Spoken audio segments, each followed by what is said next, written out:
From the very first second, the desert wind felt wrong, too silent, too heavy, as if it knew something no one else did. The base floodlights carved sharp lines across the sand, and every shadow seemed to flicker with warning. Standing at the edge of the runway, Captain Alina Reyes felt the weight of eyes that doubted her, questioned her, and quietly whispered that she shouldn't be here. She ignored them, staring straight ahead, because for her there was no turning back. She had joined the phantoms of the night sky long before anyone believed she deserved to. And on this night, the night when the mission was supposed to be routine, the storm waiting beyond the mountains was going to test whether she belonged among legends, or not at all. Alina had never taken a straight path through life. Her childhood was marked by constant moves, an absent father swallowed by conflict, and a mother who worked herself to exhaustion in silence. She grew up learning how fragile stability could be. She learned early that no one hands out strength, you have to carve it from the world inch by inch. When she was 16, she watched a fighter jet slice through the sky during an airshow, its roar shaking the ground beneath her feet. Something locked into place inside her.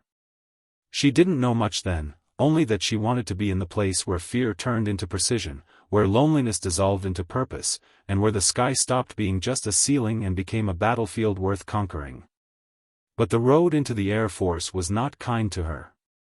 She wasn't born into a military family. She had no last name that opened doors. She had no mentor who pushed her forward. Instead, she had to fight to be seen through crowded rooms filled with louder men who didn't believe persistence was more valuable than pedigree. She endured instructors who doubted her resolve and peers who interpreted her quiet intensity as weakness. The whispers followed her through every corridor, that she wasn't built for combat aviation, that she lacked the instinct, that she should just step aside before she got herself or someone else killed.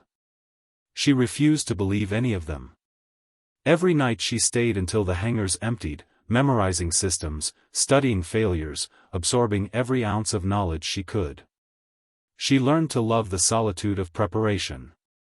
She learned to move in silence while people judged in noise.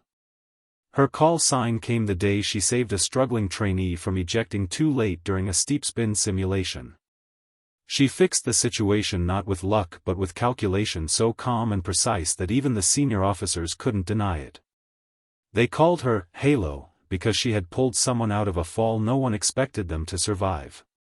The name stuck, sometimes as praise, sometimes as mockery, depending on who said it.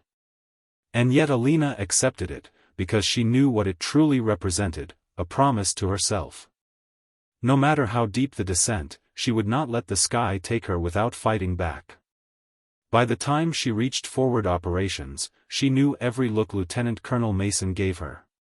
He was the kind of leader who believed himself fair but carried old biases buried like unexploded mines in his judgments. He valued experience, lineage, predictable leadership, everything Alina didn't have. Mason kept her on the roster because her record was flawless, but he never trusted her with missions that revealed her full capability. Tonight, that distrust surfaced again. Hours before takeoff, he quietly slipped a replacement pilot's name into the mission manifest. He expected her to protest, to argue, to break. But she stayed silent, standing tall, her eyes steady with a restrained fury that made him uncomfortable. Mason removed her because the mission involved a target near an unpredictable border, an area where radar traps and anti-air ambushes were common. He didn't believe she was ready for split-second decisions under invisible pressure. He didn't believe someone like her should hold responsibility for the lives of the team already airborne. But fate rarely bends to anyone's doubts.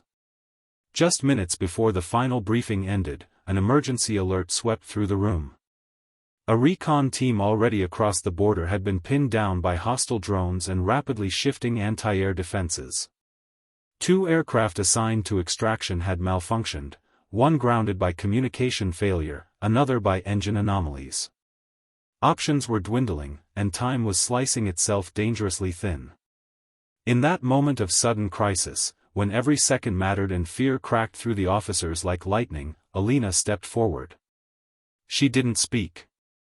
She simply stood in front of Mason with her flight helmet in hand, waiting for him to look at her. And for the first time since she arrived on base, he saw something he hadn't seen before, an unshakable steadiness, a resolve not born from arrogance but from necessity. He tried to dismiss her with a gesture, turning toward the other pilots, but then the impossible happened. A communication officer rushed inside, shouting that the only aircraft currently on standby, fully fueled, fully armed, and mission-ready was hers. Halo's jet. The jet she had personally prepped hours before. The one she always prepared even when she was cut from missions, because she believed readiness was the only thing no one could take from her. And when the officer added that the down team's survival window was shrinking fast, that they needed a pilot who could fly low, silent, and decisive, everyone in the room turned toward her. Even Mason. And for a fleeting second, Alina saw something break in him. Not admiration. Not regret. Something simpler, the sudden realization that he had underestimated the wrong person. The runway lights blurred beneath her as she sprinted to the aircraft. Her hands moved with practiced certainty, strapping in, adjusting, initializing systems with movements that were more instinct than thought. The jet awakened beneath her like a beast eager to be unleashed.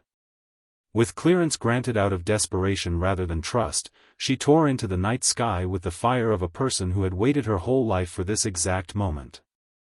The desert opened beneath her like a vast shadowed ocean. The moon cast a thin silver path across the dunes, but her radar screen exploded with warnings within minutes. Hostile signals flickered like sudden storms on the horizon. She could feel the tension compressing her chest, the kind that threatened to become fear. But she pushed past it, locking into the rhythm she had cultivated through years of isolation and training. The jet became an extension of her heartbeat, each shift of her hand a proclamation that she belonged here. She dropped altitude, flying dangerously low to evade early warning systems. The aircraft skimmed so close to the terrain that dust spiraled behind her in a narrow wake. The radio buzzed intermittently with broken transmissions from the trapped recon team, their voices strained and fading. She could picture them, injured, hiding behind rocks, scanning the sky for any sign of salvation that hadn't yet arrived. She could imagine the fear in their eyes as the horizon darkened with enemy drone patterns. And that image pulled her deeper into the mission than orders ever could. Her jet's heat signature was picked up by the first hostile radar cluster sooner than expected. A bright pulse flashed across her screen. Then another. Then 4 more. In mission control, Mason watched the radar display in real time, and he froze. Halo's call sign burst across every radar interface like a flare tearing through darkness. The room filled with an eerie silence as the operators realized what was happening. She was flying into a storm of enemy surveillance patterns that no one in their right mind would willingly confront alone. Mason felt his chest tighten as if the air had been punched out of him. As Halo approached the enemy grid, every second thickened like tar. She had 2 choices, retreat and risk the recon team's deaths, or push through and gamble her own. She pulled the throttle and aimed straight into the densest cluster of radar shadows. The jet shook, alarms screamed, but her hands were steady. She launched a decoy flare pattern so intricate and precisely timed that 3 enemy drones raced toward false signatures like moths to flame. Diving left, she slipped through the gap she had carved in their formation, accelerating into deeper territory with breathtaking precision. Her fuel levels dropped faster than anticipated due to the evasive maneuvers. Her altitude was dangerously low. Sweat gathered beneath her gloves, and every muscle in her body ached from tension. But each kilometer brought her closer to the stranded team. She could see faint infrared markers blinking through the haze. Each one represented a life counting on her. When she arrived above their coordinates, the scene was worse than reported. The team was huddled behind a partially collapsed ridge, one soldier bleeding heavily, another barely conscious, and enemy drones circling overhead like sharks sensing a wound. Halo made a decision that broke every rule in the book. She used her jet not just as air support but as a shield, descending so low her shadow covered the team like a protective wing. She fired precision shots that cut through the air,